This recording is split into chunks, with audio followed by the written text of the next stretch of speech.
Well, Shweta and Tanisha, welcome to the show. We've been wanting to do this for a while, and I'm happy we have finally, I think we spoke in December last. Yeah, that's on us. Yeah, no, but I'm happy we can finally do this conversation because to me it's so intriguing and fascinating that there's someone in India working on sex toys and kink. And, my first question to both of you is that how did you guys even think of doing this? Because it's not one of those 10 things you're told that you can do as a profession or a career, and here you are. Yeah, I mean, we did not grow up thinking that this is what we're going to do. But Sangya, to begin with, was a COVID baby. I think we started in 2020. Danny's a sex educator. This was when this was in the middle of the lockdown, and Danny wanted to start something, and she decided that, we'll do an Insta page just on sex education, and that's what it was supposed to be. Ashish and I had our day jobs, and that's what we were concentrating on while we would help Danny a little bit here and there. But so the sex education page is how it started. And when I say sex education, it wasn't just what biology and anatomy is. It was more of a holistic sex education, including things that you don't generally talk about. So that's how it started. And it started doing really well in the first year itself. I think a lot of people realized that when they thought they were alone in certain experiences, they actually weren't, and that there was suddenly a space where they could talk about these things. And to add to that, very quickly, we started getting other people to write their perspectives, their stories. So I think that gave a lot of people a voice, a platform where they could share these experiences. I think 1 year in, and we decided that it was a good time to monetize Sangya, except that we did not want to put a paywall on the content because the content is our baby, and that's how it started. And so in order to monetize it, we decided why not give people the tools to explore their sexuality while we're also talking about it. So that's how we started selling. So, it was sort of layered. The sex education was the first aspect of it. We never really thought that we would sell anything on Sangya, that it would become a thing. And 1 year later, then we started with just a few toys. A little while later, then we started selling other types of products. So it was just, that's how it began. And I think it's been about 2.5 years now, and we're still adding more stuff to the catalog. That's pretty interesting. So when you say sex education, again, it started off mostly as content? Yeah, completely about content, because I had actually trained to work in classrooms, and I knew that I was going to have a lot of trouble working with kids, because you do have to understand that there is no formal sex education program or material in India. There's no national program for it yet.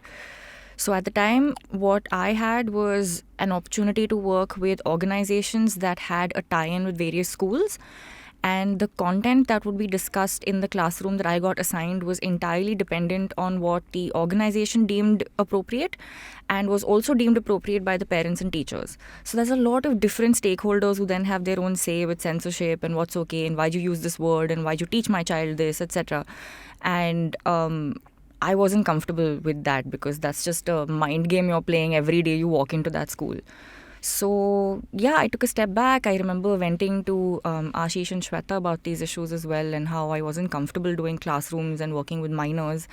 And that's when we had the idea of doing adult sex ed instead. So it was entirely content for adults, where we decided we won't talk about just the basics of anatomy and biology, because we also trust you to do a little bit of work and Google that. Yeah. But the complex stuff, like if there is, mental trauma, if you have sleep issues, stuff that nobody's really talking to you about, the everyday life. What is sex like when you have depression for years? That kind of stuff. So we went after the more adult subjects to try and see more and more people come out there and tell their stories as well. And then the content bank just kept expanding. So content happened, and then you guys pivoted towards products. Yeah. Now in products, and that's, I think, today's crux of today's episode, I want to talk about the whole gamut of sex toys beyond dildos. Mm-hmm. So, yeah, take me through it. Of course, dildos included, but what all do you make? I want to talk about every product category. How is it pleasurable solo with partners? And later, I also want to touch upon how do you do R&D on this, because that's also fascinating, right? Yeah, so I mean the products on the catalog are sort of divided into two categories. There is a bunch of stuff that we import, and then there is a bunch of stuff that we manufacture here. The stuff that we import is, well, importing is how Sangya began, even when we started selling initially.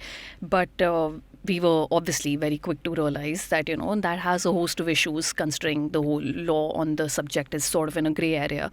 So we decided that before anything happens, let's also start manufacturing, so that there isn't a situation where we're sort of stuck without any products that are imported. So we didn't want to rely only on the imports. We also wanted to manufacture, because why not? Yeah. We have the capabilities. If China can do it, we can do it. So we started with really, really basic products that we started manufacturing over here. So at the moment, everything that is vibrators is imported, but everything other than that is Indian made. So for example, the dildo, like you said, that's fully manufactured in India and is FDA approved. The plugs, we have silicone plugs and steel plugs. Those are also FDA approved and made completely over here. We have lubes, and we have an entire range of kinkware. All of those are manufactured here in India. And we're currently working on making a vibrator fully in India as well. And of course, we'll talk about the R&D of that as well. But we have a we have a very varied range of vibrators that we import as well. Do you want to talk about what kind?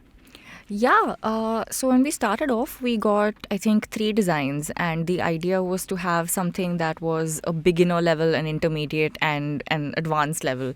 And we made those assumptions based entirely on what kind of functions and features it has, how overwhelming it is for the body. You have simple vibrators that you can just use for external play, but then there are also vibrators that you can use internally. And you also have vibrators that come with a combination of features. So they'll have 2-3 buttons, and you can make your own customized pairing of internal and external vibration settings. So we played around with those designs, and you have to understand that even for products to go into the catalog, it's a very small focus group that you can work with, because there's no textbook that says this design is good. So it was just, us testing it out, getting a couple of more pieces and sending it to trusted friends and colleagues who we knew would give us explicit feedback, and we sent them a couple of pieces as well. Try to assess what's missing and what else they're looking for, and then just kind of kept expanding based on that feedback. And thankfully, we've had a customer base that's always given us a lot of feedback. Like even with the lube, there was one batch of the lube that had gone out, and a couple of people got back to us saying that, they wished the texture was a little different, they wished the smell was a little different, and they'd asked if, flavored lubes would ever be an option. So we just worked with that feedback, and we kept developing the formula and sent the same more and more samples out to them until they said whether they liked it or not. And that led to the final formula of the lube that we have today. So customer feedback is how we're just taking it one step at a time and adding more and more products to the catalog. Is it awkward though when you're getting feedback from friends or your close group? I love it. I think it was awkward maybe the first 2-3 times, but now it's kind of become like a bonding thing where there's nothing worse you can tell me after you've already opened up to me about your sex life. Now we're great friends. Now I know everything about you. You know way too much about me. We're bonded for life. It's a great way to build a connection. But no, it has also brought me very close to people and understood what people are looking for, while also making me feel better about some of the things I look for. I think because we keep quiet about these subjects in so many ways, in so many spaces, you're made to feel like the tiniest demands you may have is something that's, very raunchy and scandalous, and you're just so bad in society. And then you meet your best friends and they have so much worse to say, or they crave so much more in their life. And like, oh, great. So there's a step beyond what I'm asking for. This is just A levels. Great. So I think the awkwardness passes pretty quickly once you actually open up and listen to what people are trying to say to you on the subject. Getting into the toys. So actually, let's just start with dildos. What are the options for dildos? Where do things like strap-on come into play? Tell me the whole range. Vibrating, not vibrating, everything. So the word dildo is typically used for something that is phallic and non-vibrating. if it's vibrating, it would just be vibrator. And yeah, what else can I? A strap-on is usually a dildo that would then be accompanied with a harness that you can then wear. Because the idea is that you're not necessarily using it on yourself, you're putting it in the harness and using it for partnered play. So that's what a strap-on would be for. So you have straight couples who would be using a strap-on between themselves as well. But typically, and leaning into some of the porn cliches here, you also have queer couples and lesbian couples who would be using strap-ons as well. So really, it's for anyone who is looking for penetrative play. Yeah, your strap-on typically comes in picture when it's partnered play, but if you're looking for solo play, then you also have a belt which can go around a pillow or a chair, and then you can put the dildo in the belt itself, and then that's sort of great when it's just you. But even with the dildo, I think like Tani spoke about the lube and how we sort of developed that with over time with a lot of feedback. It was a similar situation with the dildo as well. I think the first one we had was about 5 inches long, and it was fairly hard, had a different sort of a texture, but then with the kind of feedback that we got that people wanted a little more length, wanted it to be a little more bendable, so we changed the silicone. We made the silicone a little softer. There was some R&D and back and forth on that, on how much percentage should be reduced. So we had like a range of samples, going from very, very soft to very, very hard. Then we played around with the texture outside, what sort of spray to line it with, and this was all before the FDA approval, of course. So we experimented with what the outside coating should be like, so how the texture would change, and then of course we would give it to a few customers that we generally give our products to, sort of get the feedback, see how it fits in the harness, how it fits in the belt when you're with someone, when you're just alone, how does it feel, does it hurt, because if it doesn't bend enough, then it could potentially hurt you. So now we've finally come to one which I think people like to a certain degree, and it's kind of bendable, and I think the texture is sort of soft and silky, very, very close to the first one that we'd ever imported from China. And What's the final size? Right now it's about 6. Okay. Yeah, but this is where I can add a story about how not awkward our customers are as well, because I'd gone for a Sangya event, and there was an absolute almost stranger. I think we just interacted a couple of times online, and they came up to me and said hi, and I said, oh hi, it's so nice to meet you. And they went, so I was having sex with my girlfriend in this position. I was like, I haven't had my coffee yet, I haven't had my water, I just walked into the venue. What is happening? Why are we talking about your sex life? I was using this particular product and it did not work in this angle. Do you think in the next batch you could make it bend 30 degrees towards this angle, because that will really help when I'm having sex with my girlfriend? Great, nice to meet you, bye. So yeah, people, I think once you break that wall, it just doesn't come back up, and which is great, because I think it's so hard to finalize products and just be the kind of people who assume that design will work for everyone. Yeah. So customer feedback is something that really helps us say that, okay, we've gotten one product that is a G-spot vibrator, but we also have these 30 customers who are saying that for XYZ reasons, it's not quite there for them. So we can get another G-spot vibrator of this size or of this general shape, and maybe that will help this customer as well. So yeah, just really, really helps to keep having that communication with them. Yeah, I mean, the customer feedbacks and the awkward stories is how we sort of realize that a lot of people really want app-based toys so that they can be out in public and play with their partner. And that was so interesting to realize. Like the number of times I've gotten a query saying that, listen, do you have one of those remote controlled ones so that, I want to be out at a restaurant and tease my partner? And I'm like, yeah, that's really cute. You absolutely did not have to share that with me, but great. And yes, I do actually. So, and that's a lot of fun to see, because you just assume that, because you've sort of been fed this, right? That, everyone must be so prim and proper, and sex is just something that you do after marriage in the bedroom all quietly. But here you are, you have people who are out with their partners at restaurants and they just want to tease and have fun. And it's just, I think it's quite endearing. Yeah, I think it's just so warm. Like the fact that you can pleasure your partner even remotely. Yeah, and a lot of the queries that we get, I think when we began, we'd sort of assumed that it would offend a lot of people, not in the sense that, oh my God, these are people talking about sex. Yes, that of course. But also, you assume that people would get really, really insecure that their partner desires a toy over them and that's how it's viewed. I feel like that perception is also sort of going down because we get more and more queries from people saying, I want this for my partner. This is the kind of pleasure that I want to give my partner. What toy would you suggest? And that to me is absolutely fascinating because going into this, I did not think that would happen. When they say stuff like, I want to give my husband a masturbator, but I don't know if a fleshlight is better. What do you think? So then, I sort of sit and explain to them that one vibrates and one is a stroker and may or may not vibrate. And help them sort of choose. And they're really, really happy to do that because they know for a fact that, they can sort of help them get there and it's fun for them. You spoke about dildos. What's next in the catalog?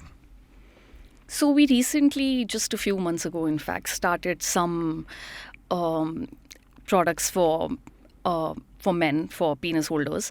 And that was a little late to arrive on the catalog because we had some trouble in figuring out what to get, what not to get. We tried some and they weren't comfortable.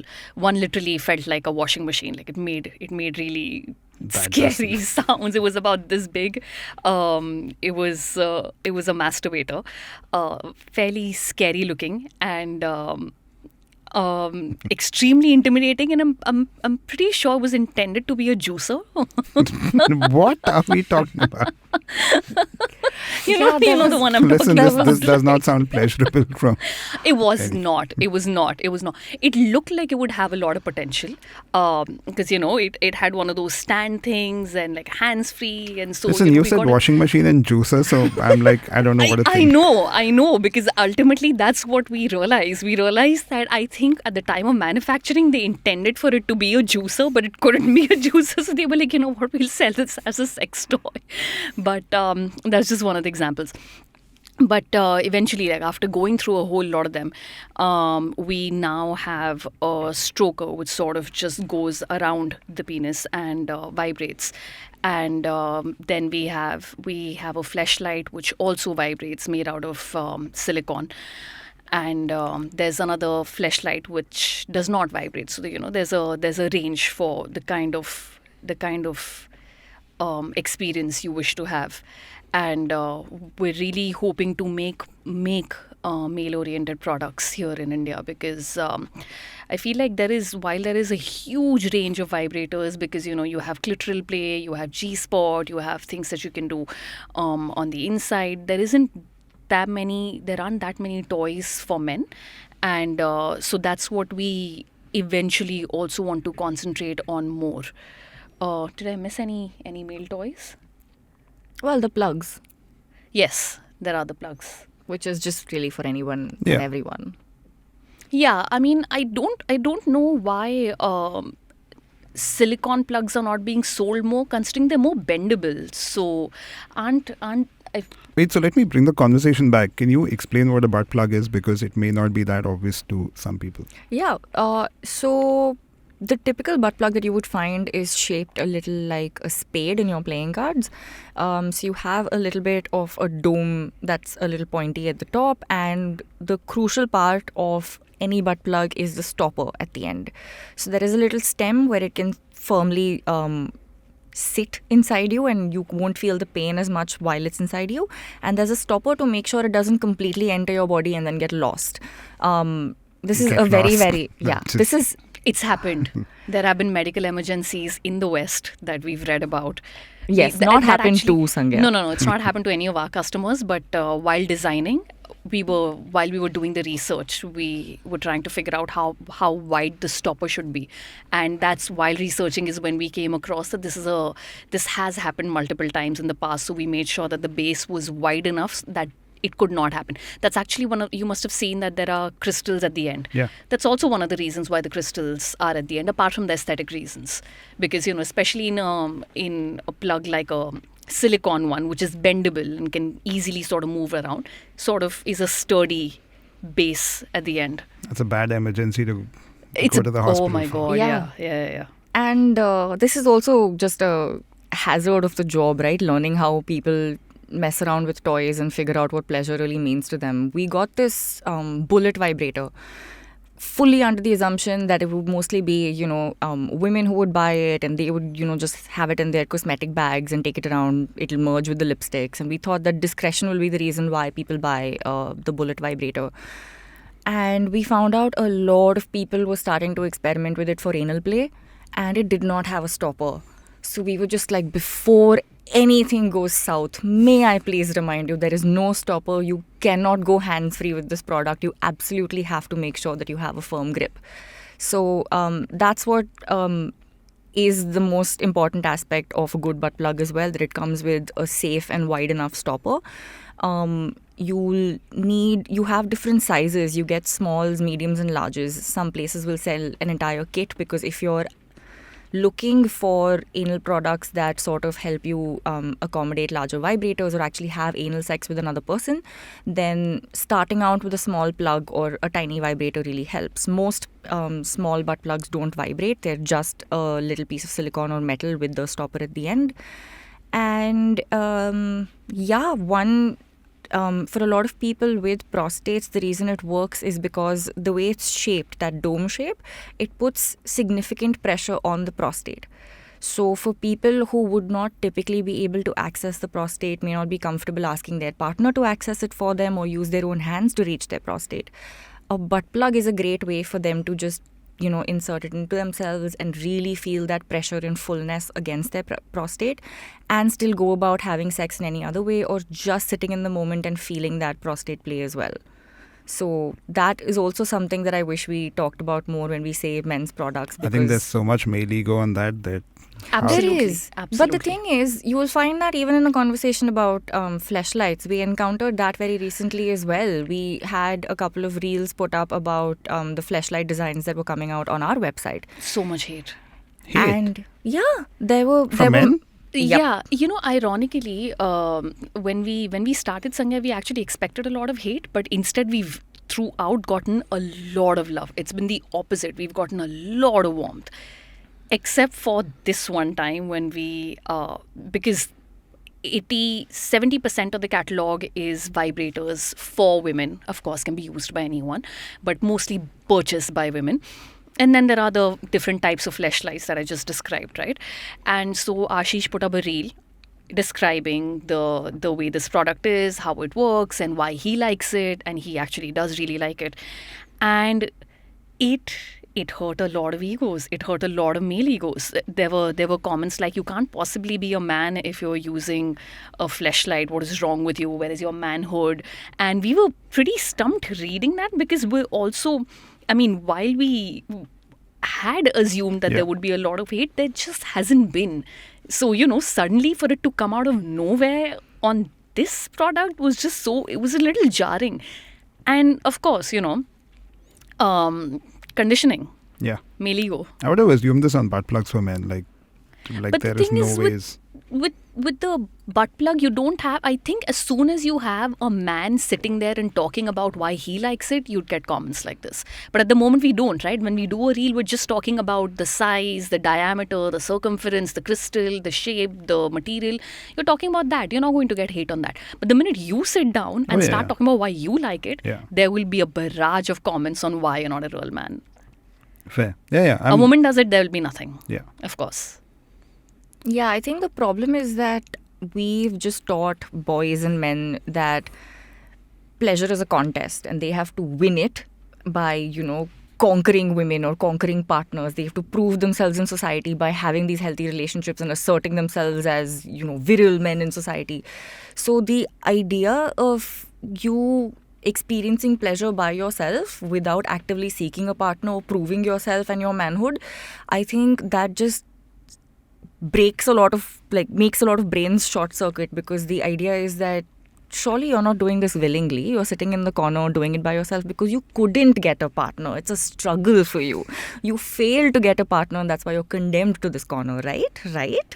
I think that comes up for a lot of people as well. And there's also the fact that sex toys for a very, very long time, even now in a lot of pop culture, is associated with the queer community. There's this idea that you will find sex toys on the bedside table of a queer person, but you will not necessarily find it in a happy married couple's bedside or closet, right? And that conditioning is still very hard to work with, because a lot of people still feel like if they are of a certain age, if they've been with a partner for a certain amount of time, surely I shouldn't be curious about my body or be curious about sex toys. And we do sometimes pick up on that tone as well when customers are reaching out to us. There is a sense of, I am curious, but I'm also 45. Am I allowed to be curious? Yes, you are. Yeah. It doesn't matter if you've been with your partner for 25 years or whatever the hell. You can be curious whenever. But yeah, I think it's going to take a long time before we can sit our men down and say, hey, if this sounds fun to you, just go for it. You don't have to prove that you're good at having fun by conquering the women out there. It's okay. Relax. Yeah, like get a dildo, but don't get a dildo bigger than me. Like, I'm pretty sure that would be a thing. Yeah. I'm fairly certain. Yeah. So, what else is there for men apart from blenders and washing machines and Juicers. I mean, we are coming up with a new type of a plug, because we keep getting queries about people who are just starting out. So, they want to explore, they're very curious, but they're also a little apprehensive because, girth is intimidating, size is intimidating. So in the men's section, we sort of came up with a plug which is a beaded plug, yeah, with a very, very, comparatively to the regular plug, rather thin top. So, in case they just want to experiment, see what that feels like, it's not as intimidating as trying to use a vibrator, or like Danny said, something without a stopper.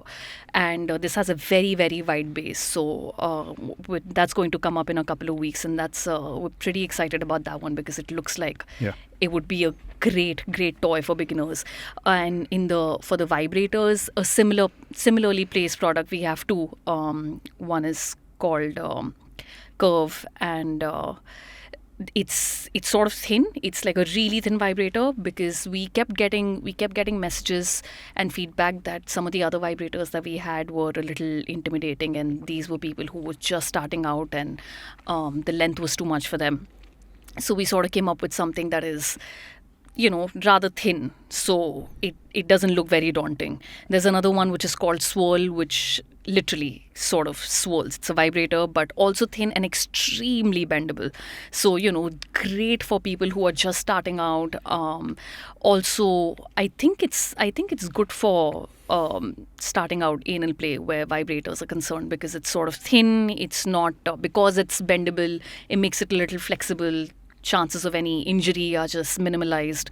So those are two really, really great products for people who are just starting out and don't know where to begin with, and if everything sort of seems daunting. Because, I mean, you look at sex toys and a lot of them are really, really thick, a lot of them are really, really big, and you assume that that's what people want. But that's also often what scares people away, because they're like, no, this is not for me. I've never done this before. Maybe I shouldn't. Yeah, we also have a cock ring in our kink collection, which isn't a toy at this stage. It doesn't vibrate. It doesn't have any motor. It's just a band of leather that you can strap around the penis, and there's click buttons, so that it's adjustable as well. And it's because we do know of a lot of desi men who are worried that, they're not lasting long enough, or they're not hard enough in bed, and they want to feel more confident in the way they perform in bed, and that cock ring really buys them that time and gives them, the erection that they're hoping for in the bedroom. So I think because we have shut down men from actually articulating what pleasure means to them, I think that has affected the way the sex toy industry at large has also been brainstorming for men. It hasn't been very creative. It's been very, blah and just providing very basic fleshlights saying here, have at it, or making complicated juicers and then, trying to market it by saying turbo blast Turbo and, blast. these Yes. terrifying phrases that Pretty just sure it sound. said that.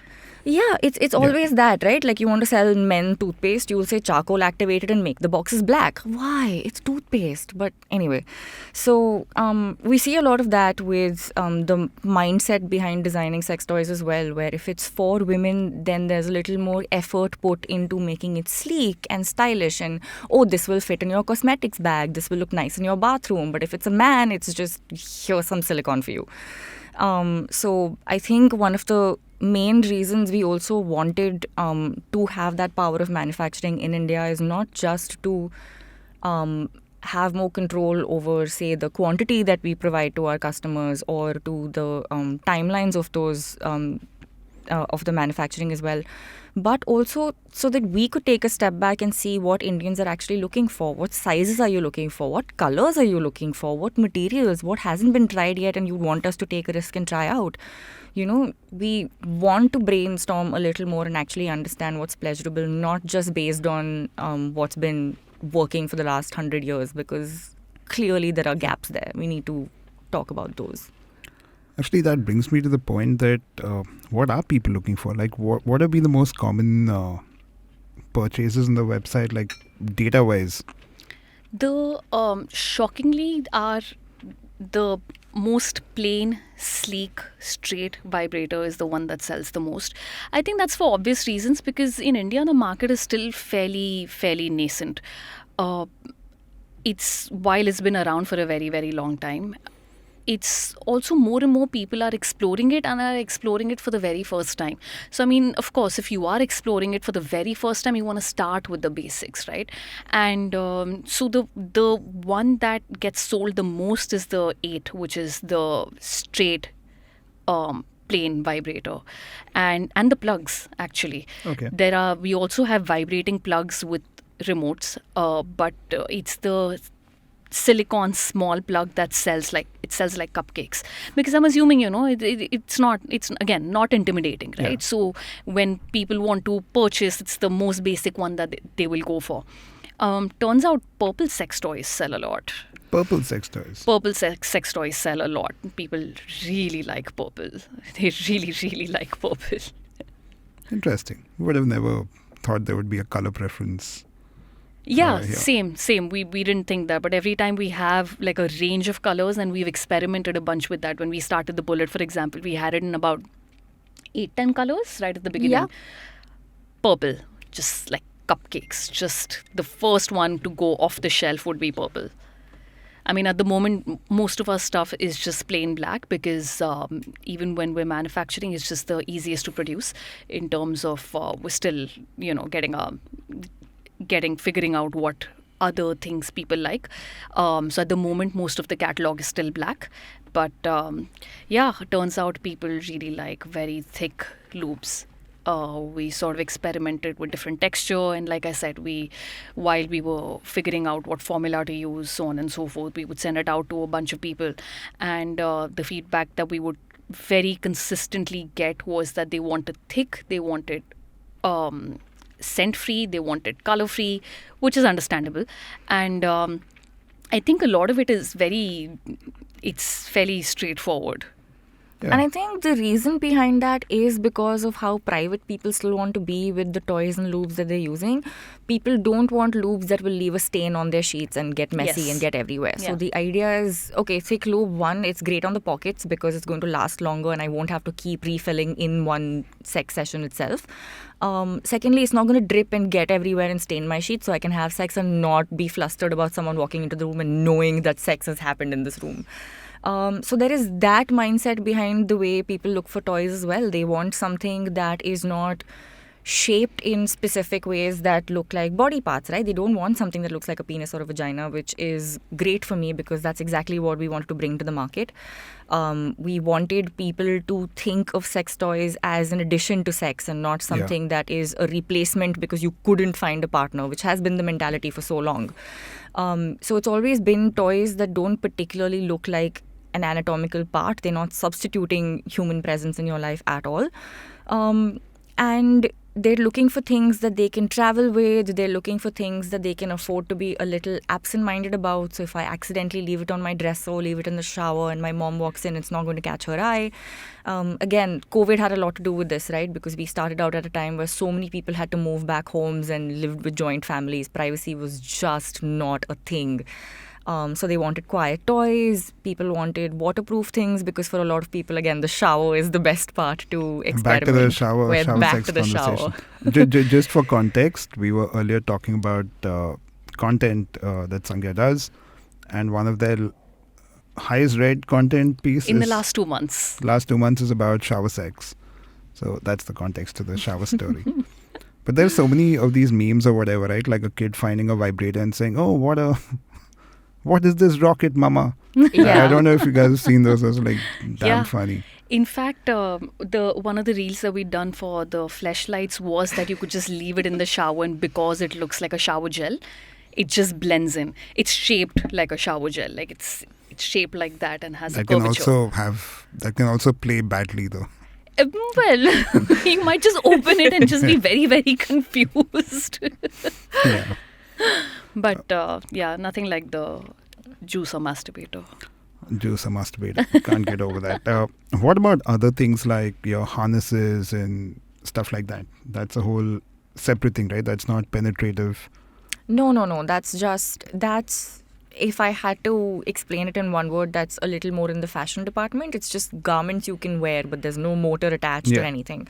A lot of them come with O-rings that can either help you attach it to other kink wear, like you can wear a harness that can then be attached to a pair of handcuffs, or be attached to a leash so your partner can drag you around as well if that's what works for you.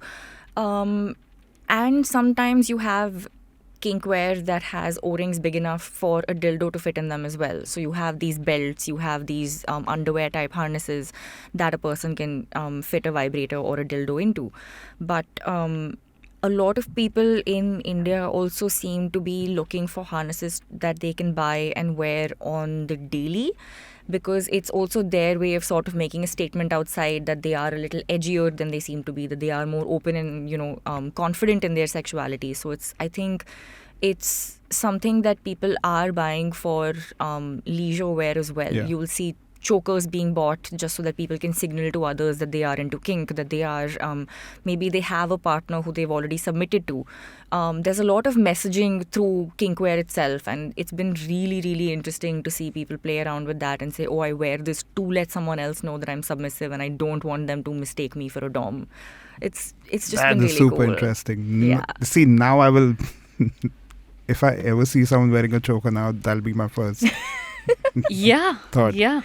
In fact, that's sort of how the kinkwear started as well, because we wanted a couple of harnesses and realized how expensive the products out there were, because most of the products that we saw were genuine leather. I mean, to me personally, it doesn't really matter whether what I purchase is leather or is not leather, as long as, I like the feel of it, the quality, the stitching is nice. As long as all of those things are on point, I'm good with what the material is. So, we started experimenting and started figuring out that it's possible to make it for a lesser amount of money if it's not leather. So that's how the range came about. We started the range in PU leather so that it's substantially cheaper than leather while not compromising on the quality. So if you look at it, you can't really tell that it's not leather. And also a lot of people, at least a lot of our customers, like vegan leather, have reached out to us. Even when we did post anything with a leather product, they would say, "Oh, why are you not using PU leather or vegan leather?" So we were, even before we started that, we were fairly sure that this would do well, in the sense that the customer base is such that they would want this material. And also because it then becomes easier on the pocket, then you just make it accessible, which is sort of the whole point of Sangya, was to make sure that that all the pleasure products that we have in our catalog are accessible to people, that you don't have to save up lots and lots to buy a vibrator worth 15,000. That whatever we can do, at least our part, we'll make sure that we make it as accessible as we can, which is why I think the price of the lowest the cheapest vibrator on the catalog is about 2,999 or so, and it's that mentality that why should you not have access to it? Why should you have to save up for pleasure? And that's how the kink stuff also began. I checked out your catalog, and something I didn't know that was there is the thruster. I was going to talk Vibrator. about that. Yeah, People love it. Tell me about that. So we have two kinds. I mean, one is just a thruster. It basically goes up and down, right? So it vibrates while going up and down. So we have two thrusters. One just goes up and down, and the other vibrates while going up and down. Also is sort of a rabbit. So it has an additional protrusion, and also warms up a little bit. So it warms up to body temperature. Wow. So it has multiple functions. People absolutely love it. And I mean, who can blame them? It's a pretty kick-ass product. So that's actually been our latest edition. It was something that we added last month, and so far we've had really, really good reviews about it. We were looking for the right one all this while, and we finally found something that we could sell, especially one that warms up. So that's, I think, a great sensation. Yeah, that is a lot of science going into a toy. It's pretty cool. Yeah, I think every time we select a product or we try to figure out what is going to work, what is not going to work, the basic starting point is, would I like this? Because I feel like, with general customers, if we would like this, then we would send it to a few of our Focus group.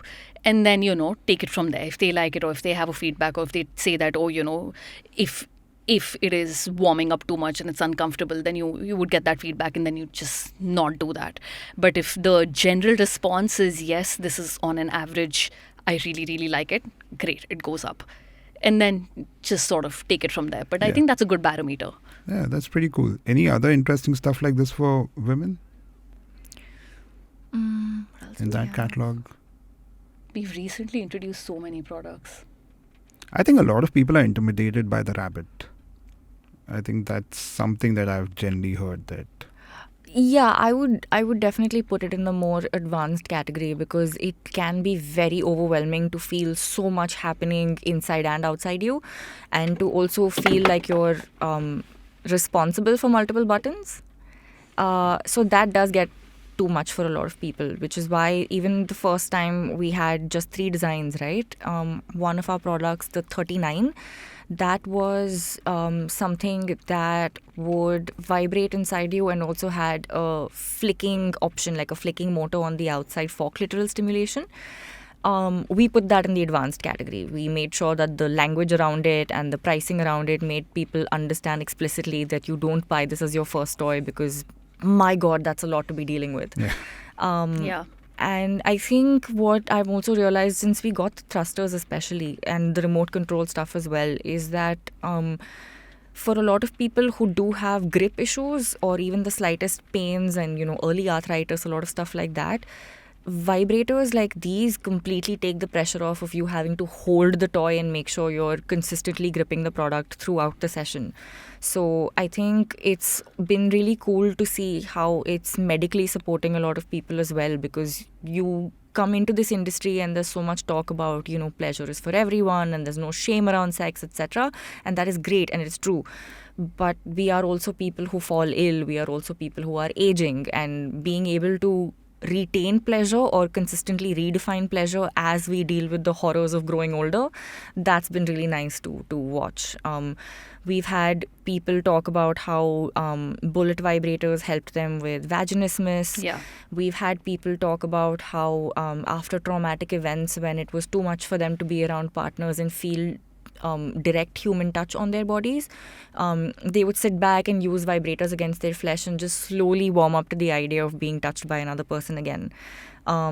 People who are exploring sex toys after childbirth, because the body has been through so much, sex is a little difficult to get into sometimes, so you start off with toys. There's just we've discovered so much from just talking to people and realizing that sex toys can be the reason why you feel healthy and not just because you're feeling scandalous. Because so much reason and so many ways to use it. Yeah, I think the perception around toys has always been, like you said earlier, that of replacement and not as much of aid, not as much of something that you add due to a health reason or to add something while you're with your partner or to pleasure just your partner, right? The whole perception has just been a little warped, but I think that's slowly changing. Yeah, I do think so too. Before we wrap up, couple of things. One is general do's and don'ts, right? Like from a hygiene standpoint. Any tips there? Yeah, absolutely. Always good to use very mild soap and just some warm water to clean the product after every use. And in case you're using it with a partner, then definitely use protection on the product itself, just for hygiene reasons. And yeah. Yeah, wash before use and after use. And when we say mild soap, what we essentially mean is unscented, because the chemicals used for fragrances is something that can linger on the toy. Just give me a And- soap brand. Let's just make it easy. Soap brand. They're all scented, aren't they? Yeah, that's what I'm saying. I can't No, think there of has it. to be plain white bars of soap that don't have scents, don't have fragrances. The problem is we can't tell what's soap because the ones that we have are also the ones that we've sort of been sampling for other stuff. So we just have a carton of unscented soap. Does Dettol work? Can I keep it You can use simple? Dettol wipes, yeah. There you go. Perfect. Secondly, I think this is one apprehension a lot of people can have. How do these products arrive? Does the package is packaging discreet? What happens on your credit card information? Because this is a legit worry for a lot of people. I'm glad actually that you asked that question, because that is a question that we get asked most often about discretion. It is literally the number one question asked to us. How does the product arrive? Our packaging has always been black. It's been, when we just started, now our packaging has gone through a rehaul. But even when we just started, it was just plain black box with just our logo with no information on it other than just that. Because we understand that a lot of our customers live with families, joint families, don't want other people to know what it is that they're ordering.